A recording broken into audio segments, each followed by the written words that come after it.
ذکر حق کے نور سے روشن ہے اس کی صبح و شام، اس کے ہر گوشے میں گونجے حق تعالیٰ کا کلام، یہ ادارہ مجلس تعلیم القرآن جس کا نام۔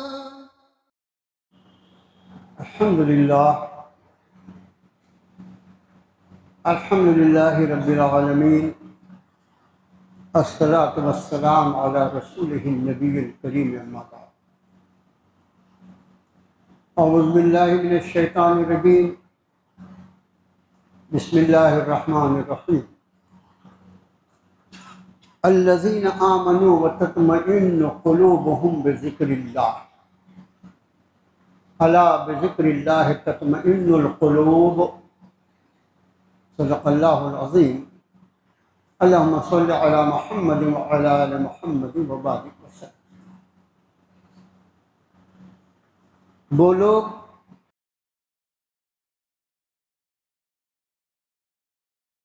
اللہ کی یاد سے اطمینان ہو گیا، ان کے دل اللہ کی یاد سے مطمئن ہو گئے۔ اور سنو، یاد رکھو اس بات کو کہ دلوں کو اطمینان صرف اللہ کے ذکر سے ہی ہوتا ہے۔ سورہ رعد کی اسی آیت شریفہ کی روشنی میں آپ کے خادم نے کچھ باتیں پچھلے جمعے میں عرض کی تھیں، اور وہ مضمون ایسا ہے کہ کچھ مزید باتیں آج آپ کی خدمت میں عرض کرنا ضروری ہوا، اس لیے پھر اسی آیت شریفہ کو پڑھ کر سنایا گیا۔ ذکر لفظ جو ہے اس کے ترجمے میں نے آپ کو بتایا تھا، اس کا ایک معنی ہوتا ہے یاد۔ یاد کا مطلب کوئی چیز آدمی بھول جائے اور وہ یاد کرے، اس کو یاد کرے۔ دوسرا اس کا تذکرہ ہو، اس کا ترجمہ ہوتا ہے نصیحت۔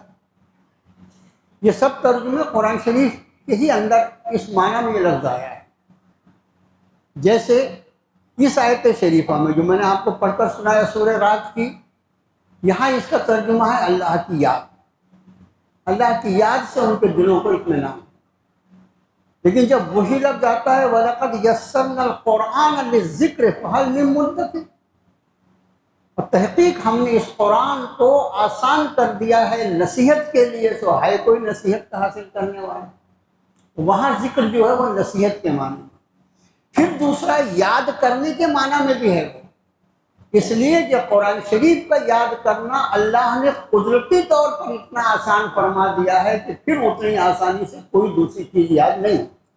یہ اللہ کا فیصلہ ہے، اللہ کا خاص معاملہ ہے اللہ کی کتاب کے ساتھ، کہ اس کو آسانی سے 3 سے 4 مرتبہ اگر آدمی ایک آیت شریفہ کو غور سے پڑھ لے، اپنے دل و دماغ کو حاضر رکھ کے انشاءاللہ وہ آیت اس کی زبان پہ چڑھ جائے۔ اور یہی وجہ ہے کہ حفاظ قرآن کی کروڑ لوگوں کی جو تعداد امت مسلمہ میں پائی جاتی ہے، یہ خود قرآن کا ایک معجزہ ہے۔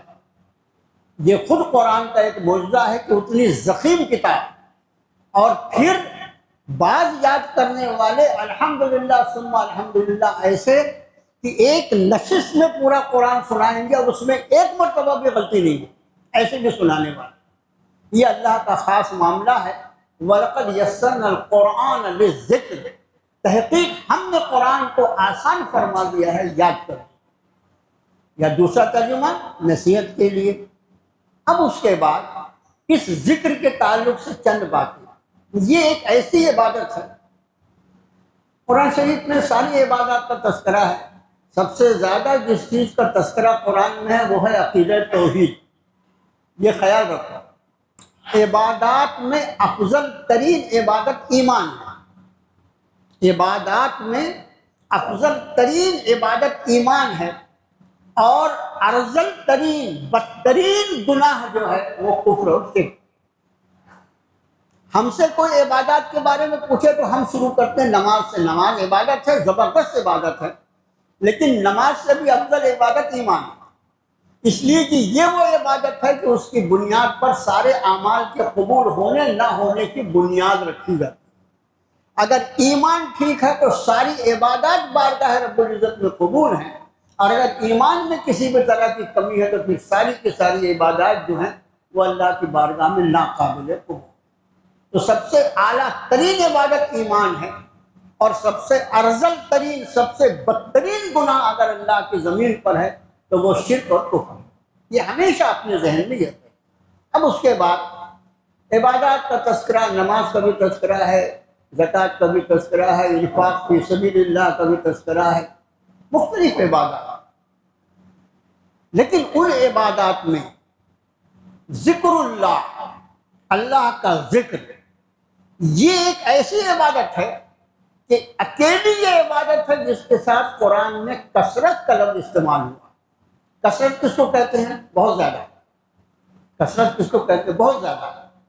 تو صرف ذکر اللہ ایک ایسی عبادت ہے کہ جس کے ساتھ قرآن میں یہ الفاظ آئے۔ مثلا سورہ آل عمران کے آخری حصے میں فرمایا، ایمان والوں کا تذکرہ ہے، الذین یذکرون اللہ قیاما وقعودا وعلی جنوبہم۔ آپ انداز فرمائیں، آدمی جو ہے، میں اور آپ، انسان، اس کی تین ہی حیت ہوتی ہے، تین ہی پوزیشن ہوتی ہے، یا تو وہ کھڑا ہوتا ہے، یا بیٹھا ہوتا ہے، یا لیٹا ہوتا ہے۔ ابھی ہم اور آپ بیٹھے ہوئے ہیں الحمدللہ، نماز کی حالت ہوگی کھڑے ہو جائیں گے، پھر اپنے گھروں پہ جائیں گے، آرام کرنے کی ضرورت ہوگی بستر پہ لیٹ جائیں گے۔ یہ تین ہی بڑی حیت ہوتی ہے انسان۔ قرآن نے ان تینوں حیتوں کو بیان کیا۔ الذین یذکرون اللہ قیاما، یہ ایمان والے وہ ہوتے ہیں جو کھڑے ہو جب بھی اللہ کا ذکر کرتے ہیں، وقعودا، اور جب بیٹھے ہوں جب بھی اللہ کا ذکر کرتے ہیں، وعلی جنوبہم، اور جب اپنی کروٹوں پہ لیتے ہو تب بھی اللہ کا ذکر کرتے ہیں۔ مجھے آپ بتائیے، اب اللہ کے ذکر سے کون سا لمحہ خالی رہے گا؟ کوئی لمحہ خالی رہا؟ ارے یا تو آدمی کھڑا رہے گا، یا بیٹھا رہے گا، یا سویا رہے گا۔ قرآن فرماتا ہے تینوں حالات جو ہوتی ہیں ایمان والوں کے، وہ ذکر اللہ سے خالی نہیں ہوتے، ہر حال میں وہ اللہ کا ذکر کرتے ہی رہتے۔ اسی بات کو دوسرے مقام پہ فرمایا کہ وَالذَّاكِرِينَ اللَّهَ كَثِيرًا وَالذَّاكِرَاتِ، کثیر کا لفظ استعمال ہوا، جس کو کثرت جس کا ہم ترجمہ کرتے ہیں۔ وَالذَّاكِرِينَ اللَّهَ كَثِيرًا وَالذَّاكِرَاتِ، بہت کثرت سے اللہ کا ذکر کرنے والے اور بہت کثرت سے اللہ کی ذکر کرنے والیاں۔ ہمارے یہاں عبادات جو ہیں، عبادات مرد اور عورت یہ دونوں کے لیے ایک جیسے احکام، کچھ مخصوص احکام ہوتے ہیں جو خواتین کے لیے ہوتے ہیں، وہ قرآن نے الگ بیان کیا، احادیث مبارکہ میں اس کی تفصیلات الگ مل جاتی ہیں۔ ورنہ باقی عبادات جیسے نماز، روزہ، حج، زکوٰۃ، یہ چاروں فرائض اسلام جو ہیں جیسے مردوں کے لیے ویسے عورتوں کے لیے۔ اب اس کے شرائط میں ذرا فرق پڑتا ہے۔ جیسے عورت پر حج فرض ہونے کے لیے صرف اس کا اتنا رقم رکھنا ضروری نہیں ہے کہ اس سے وہ حج کر سکے، بلکہ اس کے ساتھ ایک شرط یہ ہے کہ اس کے ساتھ سفر کرنے کے لیے اس کا کوئی محرم ہونا ضروری ہے۔ یہ اس کے لیے شرط ہے، جبکہ مرد کے لیے ایسی کوئی شرط نہیں ہے۔ تو ہم یہ عرض کر رہے تھے کہ یہ ذکر کے ساتھ دونوں لفظ استعمال ہوا قرآن میں، وَالذَّاكِرِينَ اللَّهَ كَثِيرًا وَالذَّاكِرَاتِ، کثرت سے اللہ کا ذکر کرنے والے مرد اور کثرت سے اللہ کا ذکر کرنے والی عورتیں۔ اس کا معنی کہ یہ ذکر اللہ کی کثرت جس طرح مردوں سے مقصود ہے، اسی طرح خواتین سے بھی مقصود ہے کہ اللہ کی بندیاں بھی جس طرح اللہ کے بندے مسلسل ذکر اللہ میں مشغول رہیں، اسی طرح اللہ کی بندیاں بھی اللہ کے ذکر میں مشغول ہیں۔ ہمارے یہاں کی خواتین کس چیز میں مشغول ہوتی ہے؟ ہم کو اپنے اپنے گھر کا حال معلوم ہونا چاہیے نا۔ ہم ذمہ دار ہیں اپنے گھر کے۔ اللہ کے نبی صلی اللہ علیہ وسلم نے فرمایا ہر شخص اپنے گھر کا راعی ہے۔ راعی کہتے ہیں چرواہے کو، اور ہر راعی سے اس کی رعیت کے بارے میں سوال کیا جائے گا۔ ہمارے گھر میں جو لوگ جن پر ہمارا اختیار چلتا ہے، ان کے نیک یا بد ہونے کے تعلق ہم سے بھی پوچھا جائے، تم نے کیا کیا؟ تم کو ذمہ دار بنایا تھا نا، تم نے اپنی ذمہ داری کتنی ہے؟ اب دوسری بات، اس ذکر پر ایک اور مزید بات، آسان ترین عبادت، آسان ترین ایک حدیث شریف میں اللہ کے رسول صلی اللہ علیہ وسلم نے ارشاد فرمایا کہ بندہ اس دنیا میں نرم نرم گدوں پر بیٹھ کر اللہ کا ذکر کرتا ہے۔ آپ دیکھیے ذکر اللہ کے سوا، ذکر کے علاوہ باقی عبادات جو اسے مشقت ہے نا، بے نماز مسجد تک آنا ہے، گھر میں بھی آدمی نوافل پڑھ سکتا ہے، بہتر ہے، لیکن مسجد تک آنا ہے، وقت کا لحاظ کرنا ہے، سارے کام ہیں، لیکن ذکر اللہ آپ نے فرمایا بندہ دنیا میں نرم نرم گدوں پر بیٹھ کر اللہ کا ذکر کرتا ہے، اور اس ذکر کی برکت سے اللہ تعالیٰ اس کے لیے جنت کے گدوں کا فیصلہ فرما دیتا۔ آسان عبادت اور ایسی عبادت جس میں کسی بھی تکلف کا ایک خیال کہ مجھے اللہ کا ذکر کرنا ہے، بس اتنا، مجھے اللہ کا ذکر کرنا ہے، اس خیال کے سوا باقی کچھ ضرورت۔ یہاں تک ذکر اللہ ہے نا، اب ظاہر ہے کہ مسجد میں ہو، باوضو ہو، دو زانوں بیٹھا ہو، ماشاءاللہ بہت بہتر، لیکن یہ کوئی شرط نہیں ہے ذکر اللہ۔ باوضو ہو ٹھیک، بے وضو بھی وہ اللہ کا ذکر کر سکتا ہے۔ ہمارے یہاں تو ایک مزاج بن گیا ہے، بہت افسوسناک ہے یہ بات، میں آپ سے بہت ادب سے عرض کر رہا ہوں، کچھ باتیں آپ کو بہت عجیب لگتی ہوں۔ ہمارا ایک مزاج بن گیا ہے کہ وضو جو ہے ہم اس کو صرف نماز کے لیے ضروری سمجھتے ہیں، نماز پڑھنا، نماز سے پہلے، یہاں تک کہ نماز جنازہ کا حال یہ ہے، ہم ناگپور کا یہ ہے، میں نے کامتی اور ناگپور میں بہت فرق دیکھا، کامتی والے بہت غنیمت ہے اس معاملے، ان کے یہاں جو نماز جنازہ ہوتے ہیں وہ اپنے وضو گھر سے بنا کر، ہمارے یہاں مسجد کے آس پاس میں بھی اگر کہیں میت ہوگی تو ظاہر ہے کہ اب نماز جنازہ پڑھنا ہے نا، اور جب تک جنازہ اٹھا کر نماز جنازہ کی جگہ پر رکھا نہیں جائے گا جب تک کوئی وضو بنانے کو تیار نہیں۔ اب جب جنازہ وہاں رکھا گیا تو پورے کے پورے جھوم گئے وضو خانہ پر، اب وہ آ رہے ہیں رک جاؤ، آ رہے ہیں رک جاؤ، کیا کر سکتے۔ وضو کے لیے اس حدیث شریف کو دیکھیے، اللہ کے رسول صلی اللہ علیہ وسلم نے فرمایا کہ جو شخص یہ چاہتا ہے کہ فرشتے اس سے دوستی کریں، چاہتے ہیں آپ کہ فرشتے آپ کے دوست بنیں؟ چاہتے ہیں نا، کون نہیں چاہتا، میں بھی چاہتا ہوں۔ تو سرکار فرماتے ہیں جو شخص چاہتا ہے کہ فرشتے اس سے دوستی کریں اسے چاہیے کہ وہ باوضو رہے۔ ہمارے باوضو اور بے وضو رہنے میں یہ فرق ہے کہ اگر ہم باوضو ہوں تو فرشتے ہم سے دوستی کے خواہش مند ہوں گے، دوستاں ہوں گے، اور بے وضو رہنا تو پھر ہے۔ آپ وضو کی اہمیت کا انداز ایک روایت میں آپ کے سامنے بیان کرتا ہوں۔ نبی کریم صلی اللہ علیہ وآلہ وسلم کا دور جو تھا، اس وقت میرے بھائیوں یہ زندگی ہم کو اللہ نے جتنی آسان دی ہے نا، اس کا ہزارواں حصہ بھی موجود نہیں تھا، ہزارواں حصہ بھی موجود نہیں تھا زندگی۔ ایک روایت، اللہ کے رسول صلی اللہ علیہ وسلم استنجے کے لیے تشریف لے گئے، استنجے کے لیے، اب استنجے کے لیے جانا ہے تو دور جانا ہے۔ آپ جب استنجے کے لیے جاتے تھے تو اپنے ساتھ ایک نوکدار کوئی ایسا رکھتے تھے جس سے پہلے زمین کو آپ نرم کرتے تھے، پھر آپ طہارت فرماتے۔ تو جو صحابی آپ کے ساتھ خدمت میں تھے تو آپ صلی اللہ علیہ وسلم دور تشریف لے گئے طہارت کے لیے، طہارت فرمائی آپ نے۔ طہارت فرمانے کے بعد مٹی جو تھی قریب میں پڑی ہوئی، ظاہر ہے مٹی سے آدمی تیمم کر سکتا ہے جو وضو کا قائم مقام ہے۔ آپ نے طہارت کے بعد قریب میں جو مٹی پڑی ہوئی تھی اس سے تیمم فرمایا۔ یہ روایت پر نگاہ رکھو، کچھ روایتیں ایسی آتی ہیں جس کو سننے کے بعد آدمی کو ذرا دھیان، یہ ہے کیا مضمون۔ طہارت کے بعد آپ نے مٹی سے تیمم فرمایا، پھر تیمم فرما کر وہاں سے یہاں تشریف لائے جہاں خادم کھڑے ہوئے تھے، یہاں انہوں نے وضو کا پانی تیار رکھا تھا، آپ نے یہاں آ کے وضو فرمایا۔ اس شخص نے عرض کیا کہ اللہ کے رسول صلی اللہ علیہ وسلم آپ تشریف لا ہی رہے تھے یہاں، اور یہاں وضو فرمایا تھا، آپ نے وہاں تیمم فرمایا۔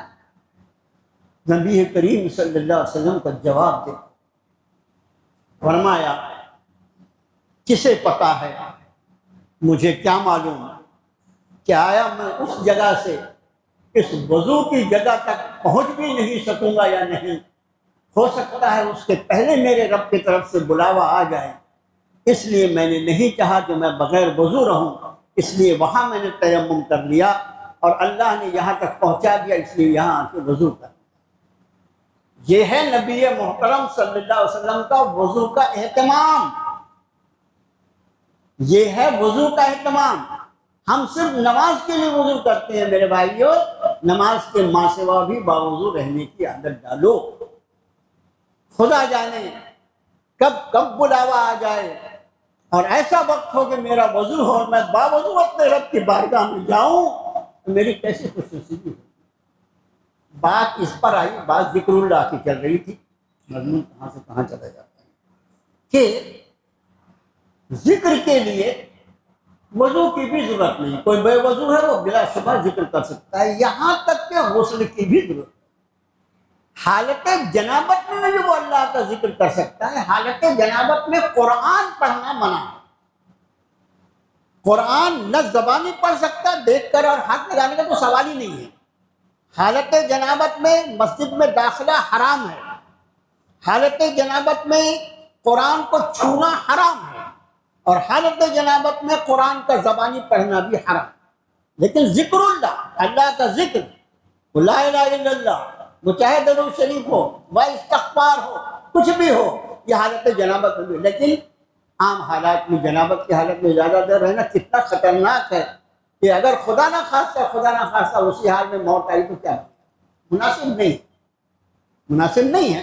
لیکن شریعت مطہرہ جو ہے اس میں اتنی آسانیاں رکھی گئی ہیں الحمدللہ کہ بندے کی کوئی مجبوری، کوئی پریشانی ہے تو اس کی وجہ سے وہ تاخیر کر سکتا ہے، لیکن صرف اتنی تاخیر کی اجازت ہے کہ اس کی وجہ سے کوئی نماز قضا نہ ہونے پائے۔ یہ تو مردوں کے لیے ہے، لیکن خواتین ان کا حالت حیض، حالت نفاس تو کئی دن کا ہوتا ہے، حیض کی مدت کم سے کم 3 دن، زیادہ سے زیادہ 10 دن، نفاس جو ہے وہ اس کی مدت کم سے کم چند لمحات، اور اس کے بعد زیادہ سے زیادہ 40 دن، یہ لمبی مدتیں ہیں۔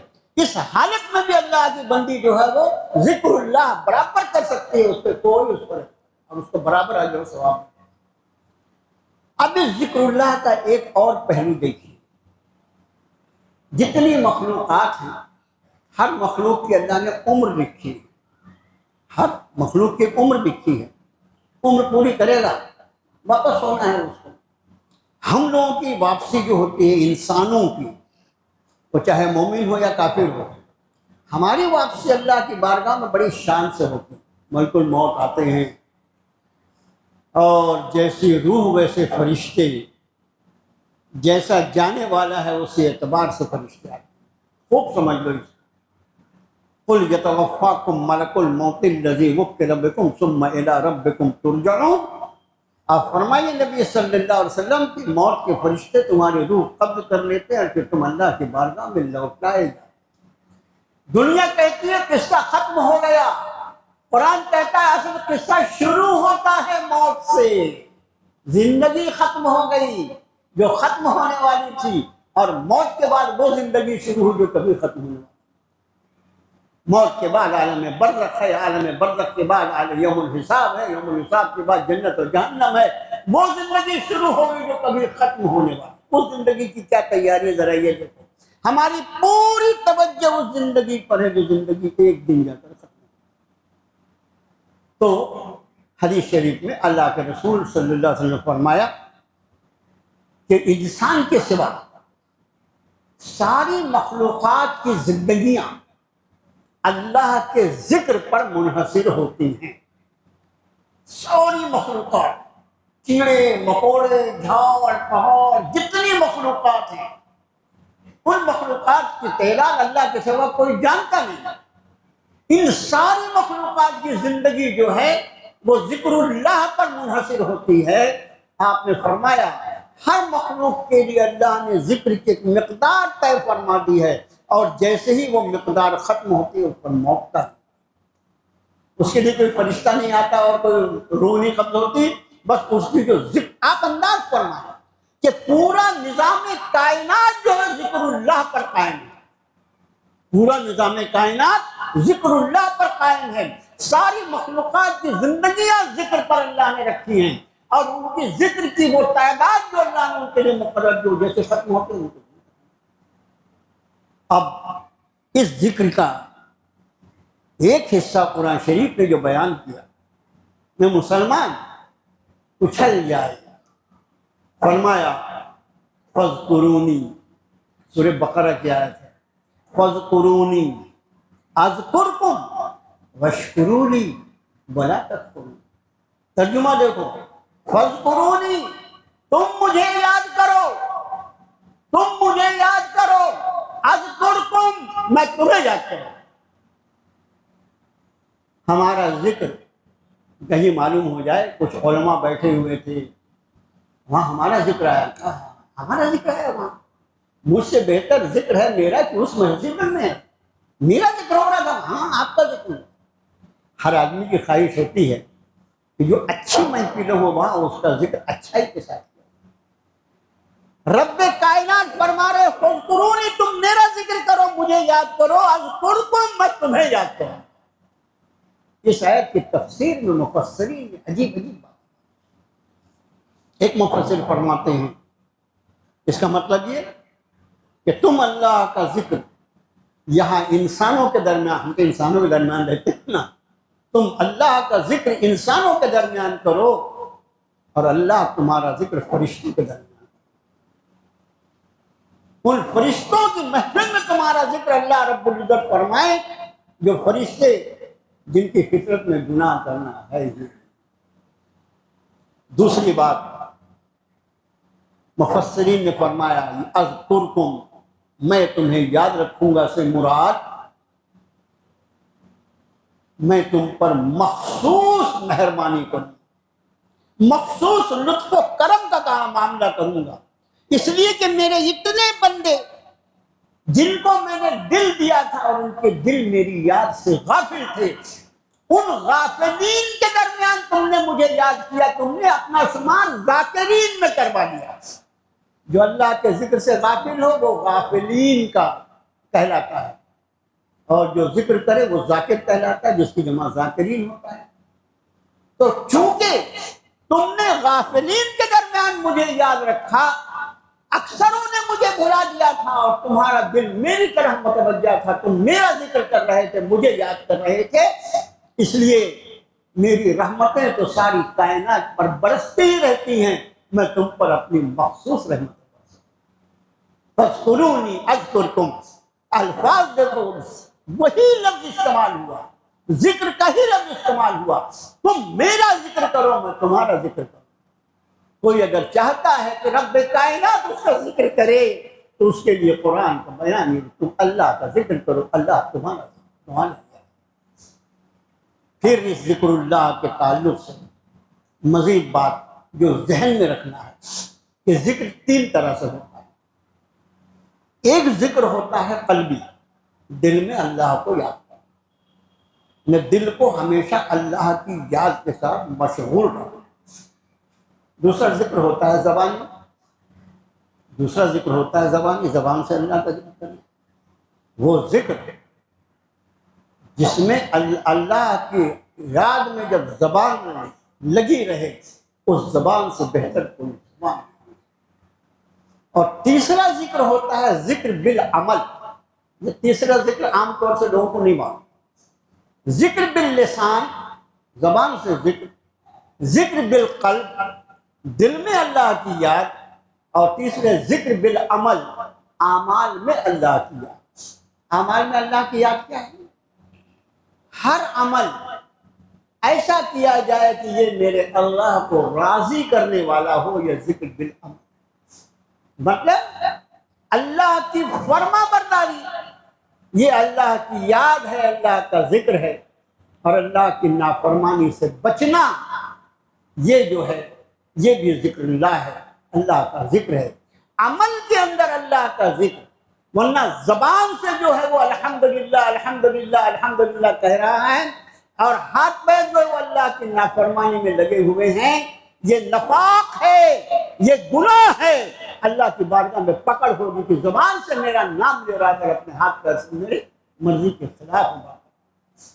تو ذکر کی یہ 3 قسمیں یاد رہیں کہ ذکر باللسان، زبان سے ذکر بالقلب، دل میں اللہ کو یاد کرنا، اور ذکر بالعمل، عمل سے اللہ کو یاد کرنا، مطلب صرف وہ اعمال کیے جائیں جو اللہ کو پسند ہیں اور اللہ کی نافرمانیوں سے بچا جائے، یہ ذکر بالعمل ہے۔ اب میرے بھائیو، اس ذکر کے بارے میں ایک حدیث شریف میں اللہ کے رسول صلی اللہ علیہ وسلم نے الدنیا ملعون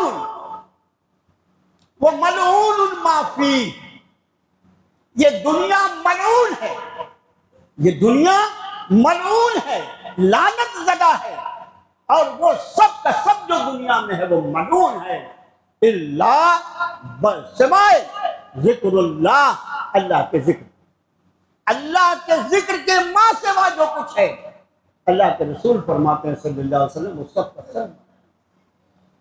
اب اس حدیث کی شرح میں محدثین فرماتے ہیں کہ ذکر اللہ سے مراد اللہ کا ذکر، اور پھر اللہ کے ذکر کرنے میں جو چیزیں معاون اور مددگار ہوتی ہیں وہ سب کی سب اس میں شامل ہیں کہ وہ لانے سے بچیں۔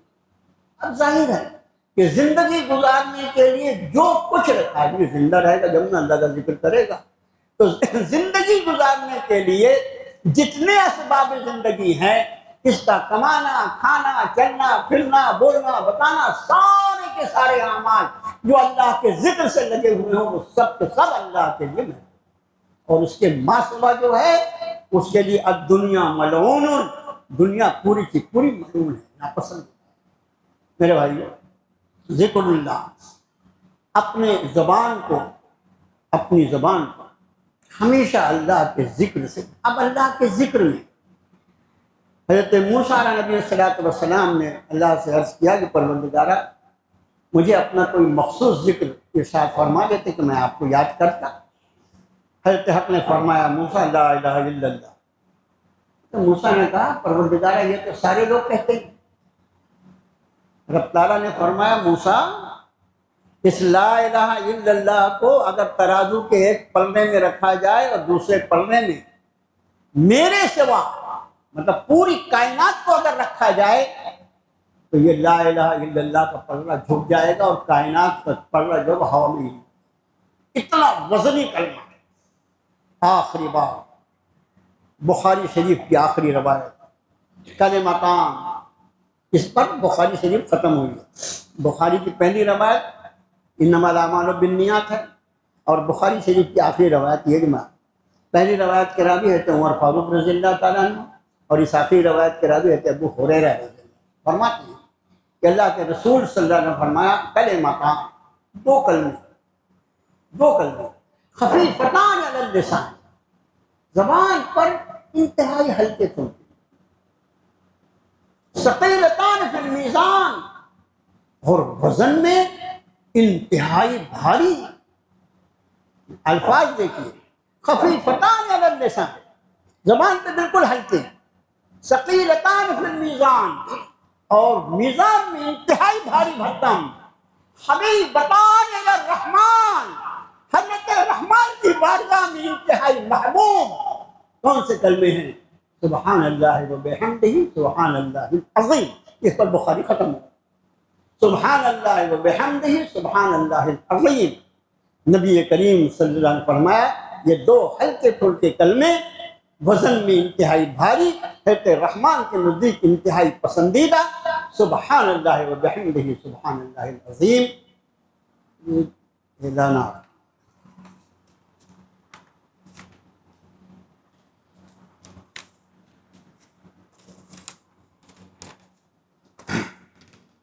جماعت اسلامی ہند ناگپور سینٹر کی جانب سے ملت کے نوجوانوں کے لیے ایک فکری تربیتی 6 روزہ اسلامی سیریز کا انعقاد تاریخ 23 جون بروز منگل 9:30 بجے سے فلاح آڈیٹوریم ینگ مسلم فٹ بال گراؤنڈ ناگپور میں ہے۔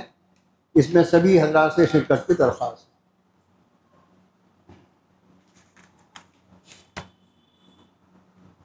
دو روزہ عظیم الشان اجلاس عام بعنوان عظمت صحابہ رضوان اللہ تعالیٰ علیہم اجمعین اسی مسجد میں آنے والی جمعرات اور جمعہ 25-26 جون بعد نماز عشاء مقررین ہیں حضرت مولانا مفتی محمد شفیق احمد قاسمی صاحب بنگلور اور حضرت مفتی سید محمد حذیفہ قاسمی صاحب بھمنڈی۔ یہ دونوں مقررین کو آپ سماعت فرما سکیں گے۔ آنے والی جمعرات اور جمعہ بعد نماز عشاء اسی مسجد میں خواتین کے لیے انتظام رہے گا۔